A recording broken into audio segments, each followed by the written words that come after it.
Hello everyone. आज हम आपको पढ़ाएंगे पाठ 6 चिट्ठी का सफ़र का भाग 2। पिछले भाग में बेटा मैंने आपको यहाँ तक ये लेसन पढ़ा दिया था। आज हम आपको आगे से पढ़ाएंगे पिन कोड की शुरुआत कैसे हुई थी, इसके बारे में मैं आज आपको बताऊंगी। पिन कोड की शुरुआत 15 अगस्त 1972 को डाक तार विभाग ने पोस्टल नंबर योजना के नाम से की। ठीक है, कौन सी तारीख से शुरुआत हुई? 15 अगस्त 1972। जाहिर है कि गांधी जी को मिले इस पत्र पर और उन्हें मिले किसी भी पत्र पर पिन कोड का इस्तेमाल नहीं किया गया था। फ़र्क सिर्फ पिन कोड का ही नहीं है, समय के साथ डाक सेवाओं में निरंतर बदलाव और विकास होता रहा है। बहुत पुराने समय में कबूतरों के द्वारा संदेश भेजे जाते थे। जब संदेशवाहक कबूतरों की बात हो रही है तो उन इंसानों की बात कैसे ना हो जो ऐसे समय से डाक पहुंचाने का काम करते रहे जब संचार और परिवहन के साधन बेहद सीमित थे। यानी कि जब आने जाने के साधन परिवहन और संचार के साधन, संचार यानी इन्फॉर्मेशन यानी सूचनाएं देने के साधन बहुत कम थे। लोग एक अपने आपस में अपनी सूचनाएं किस तरह से देते थे, तो साधन जो थे उनके बहुत कम थे। तो कैसे तार पहुंचाया जाता था या डाक अपनी ये सूचना भेजी जाती है, उसके बारे में बता रहे हैं। बात हो रही है उन हरकारों की जो पैदल ही आम आदमी तक चिट्ठी पत्री पहुंचाने का काम करते रहे। बेटा उस समय में एक आदमी होता था जिसे हम हरकार कहते थे। हरकार जो है वो उसको हम पैसे देते थे और वो हमारी जगह पर उस स्थान पर जाता था जहाँ पर उसे चिट्ठी पत्री पहुंचाने के लिए दी जाती थी, और वो वहाँ जाकर उस चिट्ठी पत्री को देकर आता था और बदले में पैसे या कुछ और चीज़ ले लेता था। इनको हम हरकार कह के पुकारते थे। राजा महाराजाओं के पास घुड़सवार हरकारे हुआ करते थे। आम आदमी के पास तो जो हरकारे होते थे वो पैदल ही जाते थे, जबकि राजा महाराजा जो हैं वो घुड़सवार को भेजते थे और घुड़सवार जल्दी पहुंच जाता था। हरकारों को न सिर्फ हर तरह की जगहों पर पहुंचना होता था बल्कि डाक की रक्षा भी करनी होती थी। डाकू लुटेरों या जंगली जानवरों की चपेट में आने का डर हमेशा बना रहता था। उन्हें हमेशा ये चिंता लगी रहती थी कि कहीं डाकू या लुटेरे रास्ते में ना मिल जाएं या कोई जंगली जानवर हमें आकर खा ना जाए। आज भी भारतीय डाक सेवा दुर्गम व पहाड़ी इलाकों तक डाक पहुंचाने के लिए हरकारों पर निर्भर करती है। आज भी भारतीय डाक सेवा जो है वहाँ पर कई जगह ऐसी है हमारे देश में बेटा जो बहुत ही ज़्यादा ऊंचाई पर हैं और जहाँ जाना बिल्कुल मुश्किल है, जहाँ पर कि कोई व्हीकल भी नहीं पहुँच सकता। तो वहाँ पर आज भी इंसान ही पैदल जाकर उस जगह पर डाक पहुँचाते हैं। जम्मू कश्मीर के लद्दाख खंड में पदम ज़ंस्कार जैसी कई जगह हैं जहाँ हरकारे डाक पहुँचाते हैं। यानी जम्मू कश्मीर में लद्दाख नाम की एक जगह है और वहाँ भी एक पदम नाम की जगह है जहाँ पर कोई व्हीकल नहीं पहुँच सकता। तो वहाँ पर भी आज भी जब कोई चीज़ जगह पर कुछ चीज़ पहुँचानी होती है, कोई टेलीग्राम या लेटर भेजना होता है, तो हरकारे ही आज भी उसी काम को कर रहे हैं, जबकि बाकी जगहों पर डाकिया काम आ जाता है। आजकल तो संदेश भेजने के नए और तेज़ साधन आसानी से उपलब्ध हो गए हैं। आजकल बेटा संदेश भेजने के लिए आपके पास व्हाट्सएप है, मैसेज है और आपके पास फेसबुक है और भी बहुत सारी चीज़ें हैं जिससे आप अपनी मैसेज को कन्वे कर देते हो। वीडियो कॉल ही कर लेते हो, सामने से बात भी हो जाती है और इंसान की शक्ल भी दिख जाती है। तो ये सब चीज़ें अब बढ़ गई हैं।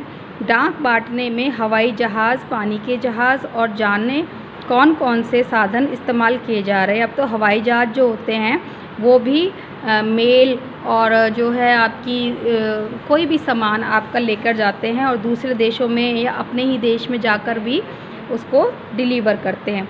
डाक विभाग भी पत्र, मनी ऑर्डर के साथ ईमेल, बधाई कार्ड आदि लोगों तक पहुंचा रहे हैं। कबूतरों की उड़ान से लेकर हवाई डाक सेवाओं तक का सफ़र दिलचस्प करने वाला है।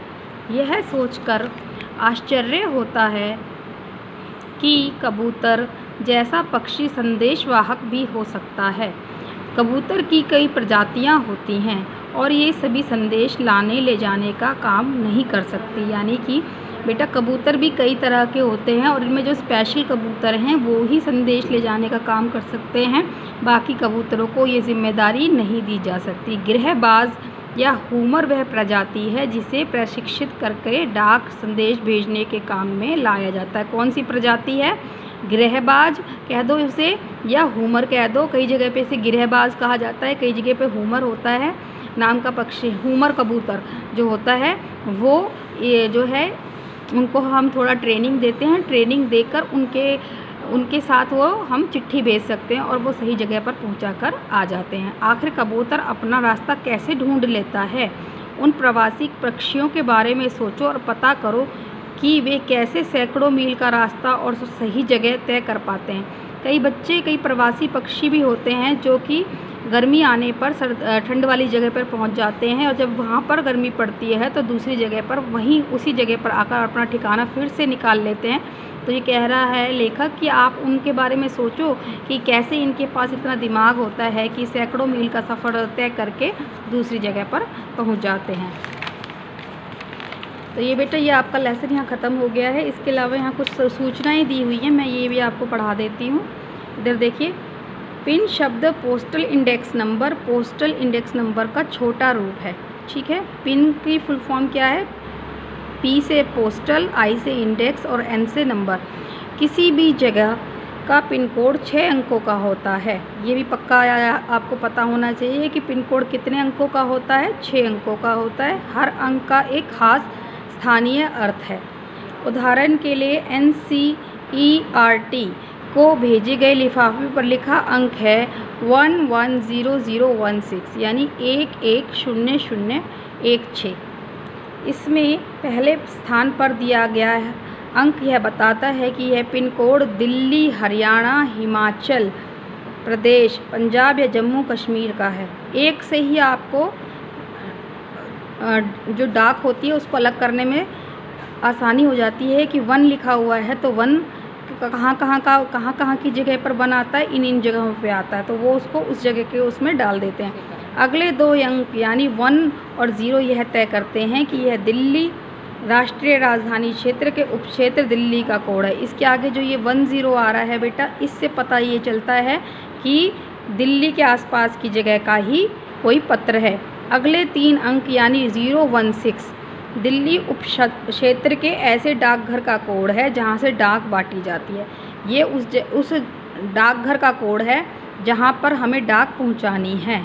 ठीक है, कितनी आसानी से हम इस नंबर से अपने डाकिया डाक को अलग कर सकता है और जगहों पे पहुंचा सकता है। अब देखिए 1 से पता चल गया कि तमिलनाडु का पत्र है, तो 1 जो है वो तमिलनाडु का पत्र तो होगा नहीं। तमिलनाडु 1 शुरू हो गया तो तमिलनाडु वाली जगह पे तो डालेंगे नहीं उसको, तमिलनाडु के लिए अलग उन्होंने नंबर दिया हुआ है। 1 आया है तो जो है दिल्ली वाले पत्रों में 1 वाले पत्र को डाल दो और बाद में उन्हें आगे अलग कर लीजिए। अब तुम्हारा स्कूल जहाँ पर है उस इलाके का पिन कोड पता करो। आपका स्कूल जिस जगह पे है, आपका स्कूल है नूह में, तो 122107 है यहाँ का पिन कोड। और अगर किसी और इलाके में है तो वहाँ का पिन कोड आपको पता करने के लिए कह रहा है। अपने घर के इलाके का पिन कोड नंबर भी पता करो।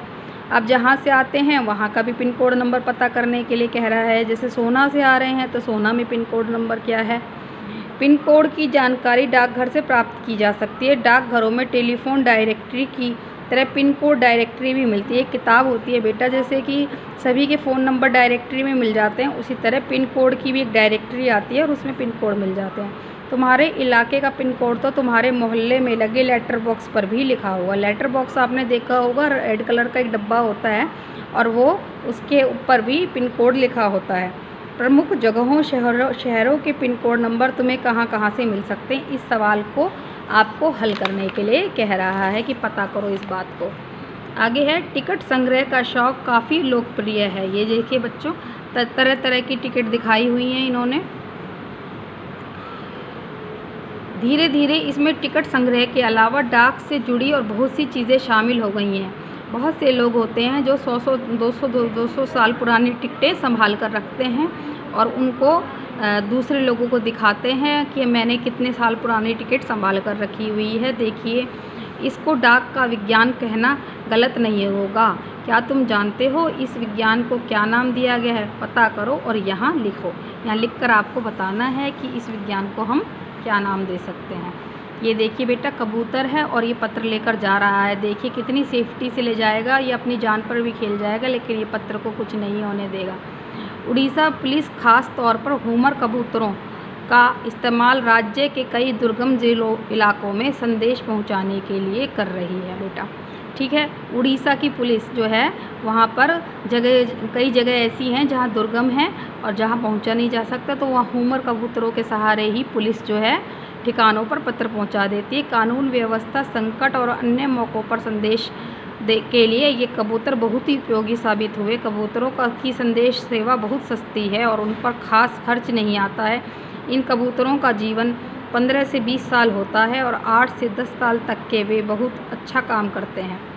8 से 10 साल तक वे बहुत अच्छा काम करते हैं। टोटल इनका जीवन सिर्फ 20 साल ये 20 साल तक ही कबूतर ज़िंदा रह पाता है और 8 से 10 साल तक ये डाक पहुंचाने का काम सकुशल कर लेते हैं। स्वस्थ कबूतर एक दिन में 1000 किलोमीटर तक का सफ़र कर सकता है। देखिए ये खाता कितना कम है और काम कितना ज़्यादा कर सकता है कि 1000 किलोमीटर तक का सफ़र ये आसानी से कर लेता है।